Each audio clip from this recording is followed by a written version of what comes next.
Welcome to ஜெம்சி பவுன் foods. Chilli சிக்கனுக்கு எப்படி பேஸ்ட் தயாரித்து சுட்டு எடுக்கிறதுன்னு உங்களுக்கு பவுனம்மா நான் சொல்லித்தரேன். அதை பார்த்து நீங்களும் பயன்படுத்தி 4 பேர்த்து கூட பகிர்ந்து கொள்ளுங்க. இந்த மாதிரி நிறைய நிகழ்ச்சியாக சொல்லித்தர போகிறேன். அதற்கு நீங்கள் சப்ஸ்கிரைப் பண்ணுங்கள், கூடவே வர்ற பெல் சிம்பிளை கிளிக் பண்ணுங்கள், ஃபாலோ பண்ணுங்க, 4 பேர்த்தோட ஷேர் பண்ணுங்க. வாங்க நிகழ்ச்சிக்கு போகலாம். பவுன் ஃபுட்ஸை மறந்துட்டாங்க இவங்க சொல்கிறது. பவுன் ஃபுட் சேனலை சப்ஸ்கிரைப் பண்ண சொல்லி புதியவர்கள் பவுன் ஃபுட்ஸில் வந்தாலும் சரி, ஜெம்சியில் வந்தாலும் சரி, உணவை மட்டும் தனியாக தயாரிக்கிறதுக்காக அதில் போய் பண்ணிக்கங்க. குடும்ப உறவுகள் ஏற்கனவே நீங்கள் இங்கே இருக்கிறீங்க, எப்பவும் போல் இங்கேயே இருந்து தெரிந்து கொள்ளலாம். ஸோ இப்போ விஷயம் என்னென்னா, முதல்ல நம்ம இதற்கான பேஸ்ட்டு தயாரிக்கணும். எப்படிங்கிறத பாருங்கள். ஸோ இப்போ நம்ம இப்போ தான் அந்த லைவுக்கு யாராவது முன்னாடி உள்ளே வந்தீங்க அப்படின்னா தயவுசெய்து இதற்கு முன்னாடி 2 லைவ் இருக்குது. பவுன் ஃபுட்ஸில் 2 காணொளிகள் இருக்குது. எப்படி கறியை தேர்ந்தெடுக்கணும், அதுக்கப்புறம் எப்படி இந்த மாதிரி கறியை சுத்தி செய்து கொண்டுட்டு வரணும். இது பிராய்லர் கோழி, நாட்டு ரக கோழி இல்லை, தெளிவாக தெரிஞ்சுக்கங்க. நாட்டுக்கோழி இல்லை, பிராய்லர் கோழி. ஸோ சுத்தி செய்து இந்த பக்குவத்துக்கு கொண்டு வந்திருக்கிறோம். அதை தெரிஞ்சுக்கிட்டு நிகழ்ச்சியை தொடருங்க. நம்ம குடும்ப உறவுகள் வரிசையாக பார்க்குறவங்க நீங்கள் எப்பவும் போல் பார்த்துக்கலாம். பவுன் ஃபுட்ஸ்லேயும் சரி, ஜெம்சியிலும் சரி.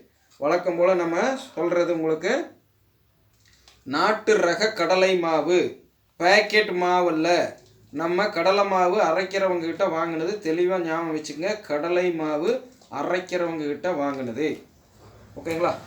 ஸோ புதியவர்கள் நீங்கள் கார்ன்ஃப்ளவர் மாவு பயன்படுத்தி கொள்ளுங்கள். குடும்ப உறவுகள் இது இன்க்ரீடியன்ஸ் 2. ஸோ சிக்கனை பயன்படுத்தியில் இன்க்ரீடியன்ஸ் 2 உடைய அளவு கம்மியாக இருக்கணும், கடலை மாவுடைய அளவு அதிகமாக இருக்கணும். இது ஒரு கூடுதல் தகவல், நோட் பண்ணிக்கங்க. கார்ன்ஃப்ளவர் மாவுக்கும் அப்படி தான். நீங்கள் புதியவர்கள் சிக்கனுக்கு மட்டும், இதே வெஜிடேரியனுக்கு நம்ம ரெண்டும் ஈவனாக இருக்கிற மாதிரி போடலாம், ஒன்றும் தப்பில்லை. ஓகேங்களா? அதுக்கப்புறம் நாட்டு ரக வரமிளகாய் தூள் நல்லா பார்த்துக்குங்க. 2, 3, 3.5. ஸோ அதுக்கு அடுத்தபடியாக பார்த்திங்கன்னா நாட்டு ரக மஞ்சள் தூள்.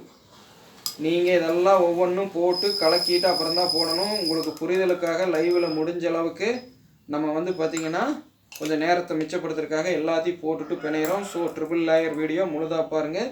ஜெம்சி பவுன் ஃபுட்ஸ் நேயர்களை இப்போ தான் நான் கலக்கிறேன். எல்லாத்துக்கு மேலேயும் பாருங்கள். ஓகேங்களா?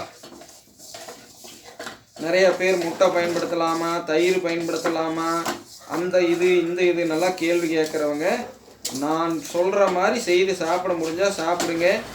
இது கூட நீங்கள் மற்றது ஏதாவது ஆல்ட்ரு பண்ணி திங்கிறேன்னு தின்னு வினையை விலை கொடுத்து வாங்கிக்காதீங்க. உப்பு தண்ணி எடுங்கம்மா, முதல்ல தண்ணி எடுங்கம்மா, கப் எடுங்கம்மா. தண்ணி எடுங்கன்னா இப்படி தான் டம்ளரில் எடுப்பீங்களா? இதை பாருங்கள், தண்ணி முதல்ல உப்பை போடுங்க, உங்கள் கையை விட்டால் கரைங்க, அவ்வளோ அதிகம். இப்போ பார்த்தீங்கன்னா உப்பை போட்டு கரைச்சி விட்டுக்கணும். தெளிவாக பார்த்துக்குங்க. இப்போ கரைச்சிட்டு இந்த மாதிரி இருக்கிறத கொஞ்சம் கொஞ்சமாக தெளித்து பிணையுங்க. ஸோ இது தண்ணி விடாது. ஸோ உங்களுக்கு தகுந்த மாதிரி வச்சுக்கோங்க. அதிகம் போண்டாவாக வேண்டாம். ஸோ இதுக்கப்புறம் நம்ம என்ன செய்ய போகிறோன்னு கேட்டிங்க அப்படின்னா, பிரியாணிக்கான பேஸ்ட்டு ஆண்களுக்கான 1 மண்டல் ஒழுக்க மூலமும் பெண்களுக்கான 1 மண்டல் ஒழுக்க மூலமும் நம்ம அரைச்செடுக்க போகிறோம். சிக்கன் குழம்புக்கு ரிச் ப்ரோட்டீன் பூஸ்டராக அசைவத்தில் செய்ய போகிறோம். அதற்கு குழம்பு ஆட்ட போகிறோம். அதுலேயும் ஆண்களுக்கான 1 மண்டல ஒழுக்கம், பெண்களுக்கான 1 மண்டல ஒழுக்கத்தில் நம்ம பண்ண போகிறோம். எடுத்து வைங்க, எண்ணெய் ஊற்றிக்கிங்க. ஸோ பவுனம்மா பற்ற வச்சு எண்ணெய் ஊற்றுவாங்க. அதுக்குள்ளே நான் இங்கே பல விஷயத்தை பற்ற வைக்கிறேன். தெளிவாக பாருங்கள். இப்போ நம்ம பண்ணது எல்லாத்துலேயும் மேலே அப்ளை ஆகணும். ஓகேங்களா? எல்லாத்து மேலேயும் இன்சுலேட் ஆகியிருக்கணும். ஊற்றுங்க. இப்போ நீங்கள் ஊற்றுறது பார்த்திங்கன்னா, நாங்கள் பயன்படுத்துறது ரேஷன் பாம் ஆயில் சுத்தி செய்தது. வெஜிடேரியனுக்கு ஊற்றுற மாதிரி நிறையா ஊற்ற வேண்டாம். இதுக்கு இந்த அளவுக்கு போதும். கம்மியாக நிறைய அடசல்களில் போட்டு எடுத்தாலும் பரவாயில்லை. ஏன்னா இந்த எண்ணெயை திருப்பியும் நம்ம பயன்படுத்த போகிறதில்லை. வெஜிடேரியனில் எப்படி சுட்டு பயன்படுத்தினோமோ இது அப்படி பயன்படுத்த மாட்டோம். வேறு ப்ராசஸுக்கு போயிடும். ஸோ நிறைய எண்ணெயை ஊற்றி வேஸ்ட் பண்ணிட வேண்டாம் குடும்ப உறவுகள். ஓகேங்களா? அளவாக அடசல் அதிகமாக போட்டாலும் பரவாயில்ல. அதாவது ஒரு 2 அடசலில் போடணுங்கிற அவசியம் இல்லை. ஒரு அளவாக 5 துண்டு 6 துண்டு போட்டு எடுத்துக்கங்க. இது பொருளாதாரத்தை மிச்சப்படுத்துறதுக்கு. காசு நிறையா இருக்கிறவங்க ஊற்றி கொண்டு போய் கீழே ஊற்றுங்க, ஒன்றும் தப்பு இல்லை. ஓகேவா? இப்போ இங்கே பாருங்கள், அப்படியே தண்ணியோட்டு இருந்தது. அந்த இன்க்ரீடியன்ஸ் ஊற ஆரம்பிச்சிருந்து எல்லாத்தையும் உள்ள இழுத்துரும். ஸோ அதுதான் நம்ம சொல்கிறது. கடலை மாவுக்கு அந்த பக்குவம் இருக்குது, இழுத்துரும் உள்ள. முதல்ல ஊற்றியில் தண்ணி மாதிரி இருந்தது, இப்போ உங்கள் கண்ணு முன்னாடி நான் பிணைஞ்சிட்டே இருந்தேன், டக்குன்னு கெட்டி மாதிரி பக்குவத்துக்கு ஆயிடுச்சு. ஸோ இப்போ இது ஓகே. காலையில் முதல்ல சில்லி சிக்கன் 65 எடுத்துக்கங்க. இதை தொடர்ந்து நம்மளுடைய பயிற்சி பயங்கரமாக இருக்கும். என்னது, பிரியாணிக்கான பேஸ்ட்டு எல்லாமே ராவாக வச்சு, எதுவுமே பொடி கிடையாது, ராவாக வச்சு அம்மிக்கல்ல தான் இங்கே உங்களுக்கு இன்றைக்கி அரைச்சி காட்ட போகிறேன். அதே மாதிரி ஆட்டாங்கல்ல பவுனம்மாவும் நானும் உங்களுக்காக மிளகா கூட்டு குழம்பு வைக்கிறதுக்காக ஆட்டி காட்ட போகிறோம். ஸோ அந்த பயிற்சிக்கு முன்பு இதை எடுத்துட்டீங்க அப்படின்னா, நிறையா பேர் கேட்குறீங்கள, எப்படின்னா இந்த கொழுப்பெல்லாம் தின்னாலும் இவ்வளவு எண்ணெய் பலகாரம் தின்னாலும் உங்களுக்கு பாதிப்பு இல்லையாங்கிறவங்க, நான் சாப்பிட்டுட்டு இப்போ காலையில் எம்டி வயிறு பசியில் இதை எடுத்துருவேன். அதுக்கப்புறமும் கொஞ்சம் நேரம் டைமிங் கொடுத்து உள்ளே போகிறதுக்கு கொடுத்துட்டு பயிற்சி செஞ்சுட்டு, அதாவது இந்த அடுத்தடுத்த குழம்புகளுக்கான ப்ராசஸ்க்காகவே பயிற்சி செய்ய வேண்டியது இருக்கும். ஸோ வீட்டில் ஆட்டாங்கல் அம்மிக்கலை பயன்படுத்தி வேலை செய்யலை, இது தின்னது காணாமல் போயிடும். ஸோ கரைஞ்சு போயிடும். இதில் உள்ள கொழுப்பெல்லாம் எங்களை ஒன்றும் செய்யாது. நீங்கள் இதையெல்லாம் பார்த்துட்டு நான் சொல்கிற மாதிரி திங்கிறத மட்டும் செஞ்சுட்டு உடற்பயிற்சி இல்லாமல் இருந்துட்டிங்கன்னா ரிவர்ஸ் ப்ராசஸ் ஆயிரும், பின் விளைவு பயங்கரமாயிரும். ஸோ தெளிவாக புரிஞ்சுக்கணும். நாங்கள் எந்த நிகழ்ச்சிகளை செய்து காண்பித்தாலும் அந்த உணவு தயாரிப்புக்கு ஏற்ற மாதிரி எங்கள் வாழ்வியலில் உடற்பயிற்சிகளை வைத்திருப்போம். அதை இந்த மாதிரி நிகழ்ச்சியின் போது உள்ளாட வைப்போம். ஸோ ஸ்கிப் பண்ணாமல் முழுதாக பார்த்தா தான் தெரியும் எந்தெந்த மாதிரி பயிற்சி செய்கிறோன்னு. ஸோ இதை சாப்பிட்டதுக்கப்புறம் செய்கிற பயிற்சியும் பார்த்துக்குங்க. அப்படி பயிற்சி செய்ய முடிஞ்சவங்க இதை ட்ரை பண்ணி பாருங்கள். அதுவும் உங்கள் சுய விருப்பத்தின் பேர், சரிங்களா? நான் யாரையும் கட்டாயப்படுத்த போகிறதில்ல, இப்படி சாப்பிடுங்க அப்படி சாப்பிடுங்கன்னு. இப்போ தயாராகியாச்சு, ஓகேங்களா? ஸோ அற்புதமாக பிணைஞ்சதை இப்போ எடுத்து போடலாம்மா. தள்ளிக்குங்க. நீங்கள் விட்டுருங்கம்மா, நான் ஆப்ரேட் பண்ண சொன்னால் மட்டும் பண்ணுங்கம்மா. உள்ளே போடுற நேரத்தில் போய் சிம்மில் வச்சுட்டு இருக்கிறேன். நான் அந்த எண்ணெயை பார்த்துட்டு தான் நான் பேசிகிட்டு இருக்கேன்.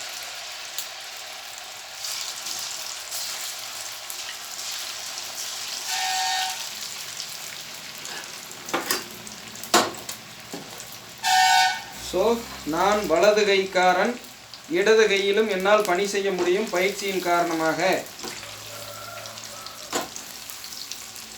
எப்படி வேகுது, எந்த ஒரு சிந்தட்டிக் ஃபுட் கலரையும் சேர்த்துல, அதை நல்லா ஞாபகம் வச்சுக்கோங்க குடும்ப உறவுகளை, உங்களை தான்.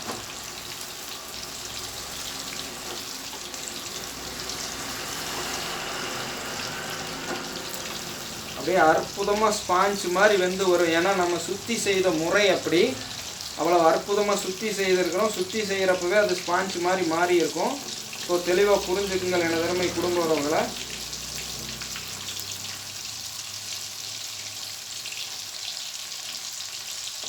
டைமிங் எடுக்கும், ஏன்னா பச்சைக்கறி, சரிங்களா? மேலே ஒரு இன்சுலேட்டட் லேயர் மாதிரி நம்ம கடலை மாவையும் நம்மளுடைய இன்க்ரீடியன்ஸ் டூவையும் போட்டிருக்கிறோம். நீங்கள் கார்ன்ஃப்ளவர் மாவு போட்டிருந்தாலுமே நேரம் கொடுக்கணும், பொறுமையாக செய்யணும். மேலே புகை வரல, நல்லா பார்த்துக்குங்க, சரிங்களா? கையை இப்படி வேணால் இங்கே வேணால் இங்கே வைக்கிட்டுங்களா, ஏன்னா அங்கே வச்சா ஈரப்பதம் இருக்குதுங்கிறது தெரியுதுங்களா? எவ்வளவு நேரம் தாக்கு பிடிக்குதுன்னு. புகை வரல, மேலே ஹீட்டு வராது, நல்லா பார்த்துக்குங்க எப்படி வச்சிங்கனாலும், ஓகேங்களா? ஸோ போட்டு நிறையா வீட்டில் ஃபோட்டோ எடுத்து அனுப்ப சொன்னால் பார்த்தா அவ்வளோ இது இருக்குது. இப்படி குபுன்னு போக போகுது. தயவு செஞ்சு அந்த மாதிரி சமைக்காதீங்க. உங்கள் கண்ணு முன்னாடி பச்சைக்கறி தண்ணி இன்னி எல்லாம் ஊற்றி செஞ்சது தான். நீங்கள் தான் கேட்பீங்களா அது எப்படின்னா புகையில்லாமல் செய்ய முடியும்னு பாருங்கள், செஞ்சு காட்டேன்.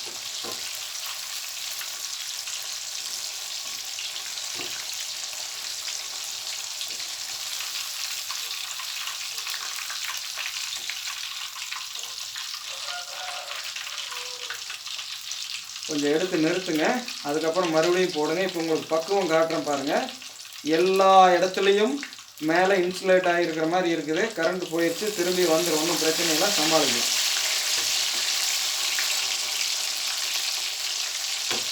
அந்த கறியில் இருக்கக்கூடிய தண்ணி எதுலைங்க, கறிக்குள்ளேயே இருக்கிற அந்த நீர், இப்போ நம்ம ஊற்றுனதில் இருக்கிற நீர் எல்லாம் போகிற வரைக்கும் இந்த சத்தம் வந்து கொஞ்சம் வரும். அந்த சத்தம் எவ்வளோ தூரம் அமைதியாகுதுன்னு பாருங்கள். அப்போ எடுத்தாலே நீங்கள் பிச்செல்லாம் பார்க்க வேண்டியதில்லை. ஒருவேளை நீங்கள் சாப்பிடாதவங்களா இருந்தாலும், வீட்டில் சாப்பிட்றவங்க இருந்தாலும் அவங்களுக்கு சமைக்கிறப்போ இது ஒரு டிப்ஸாக வச்சுக்கங்க. நீங்கள் சாப்பிட்டு பார்க்கணுங்கிற அவசியம் இல்லை.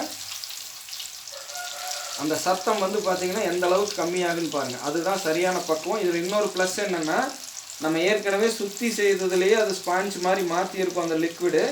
ஸோ அதிலிருந்து நீங்கள் வந்து ஓவராகவும் நீங்கள் டைரெக்டாக பச்சையாக போடுவீங்க இல்லைங்களா, பேஸ்ட்டெல்லாம் போட்டு.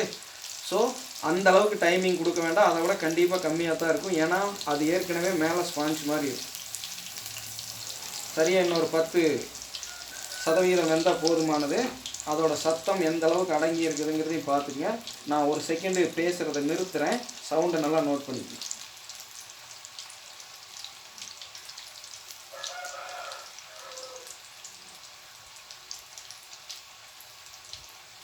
இந்த சடங்கிறது எவ்வளவு கம்மியாக இருக்குது, ஒரு காற்று வீசுகிற மாதிரி சத்தம் மட்டும் எவ்வளோ அதிகமாகிட்டு இருக்குதுன்னு பாருங்கள்.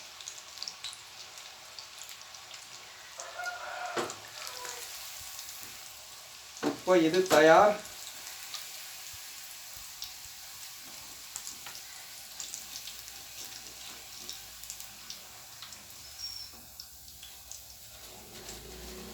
கிறிஸ்பியாக, க்ரன்ச்சியாக, டேஸ்டியாக, ஹெல்த்தியாக பிராய்லர் கோழியிலையும் நீங்கள் சமைக்கலாம். தேவைன்னா விருப்பப்பட்டால் நாங்கள் இப்படி தான் சமைச்சு சாப்பிட்றோம். பவுனம்மா அதை எடுங்க.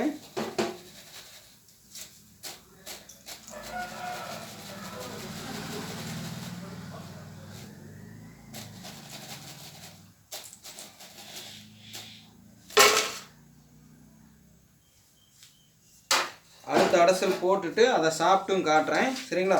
அது கூட என்னென்ன வச்சு சாப்பிடணும்னு சொல்கிறேன். தள்ளிக்குங்கம்மா.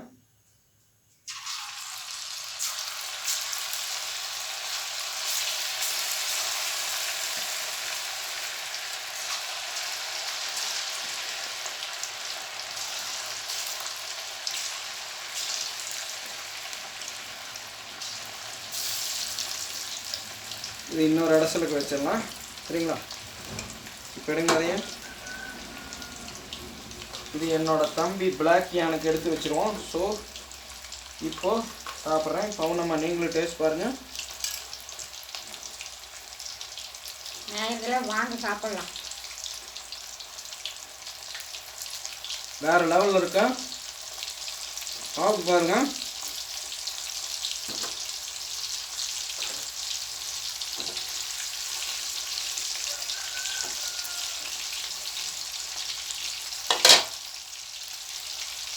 நல்லா மென்று எக்ஸ்ட்ரா கலக்கி கூழ் மாதிரி ஆக்கி இறக்கணும். லேட் ஆகும். வெஜிடேரியன் சாப்பிட்ட மாதிரியெல்லாம் உங்களுக்கு சாப்பிட்டு காட்ட முடியாது. பொறுமையாக உட்காந்து நாங்கள் கீழே சமணங்கள் போட்டு உட்காந்து எக்ஸ்ட்ரா கலக்கி சாப்பிட்ணும். ஸோ இது கூட சேர்த்த வேண்டியது என்னென்னு தெரிஞ்சுங்க.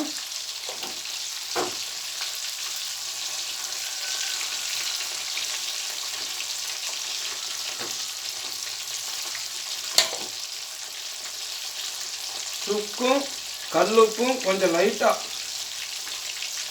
கலக்கி தண்ணியிலனா உங்களுக்கு பார்த்தீங்கன்னா மை மாதிரி இருக்கிற மாதிரி சுக்கும் கல்லுப்பும் கொஞ்சமாக தண்ணி ஊற்றி கலக்கி வச்சுக்கங்க. ஒரு வெங்காயத்தை தனியாக வச்சுக்கங்க.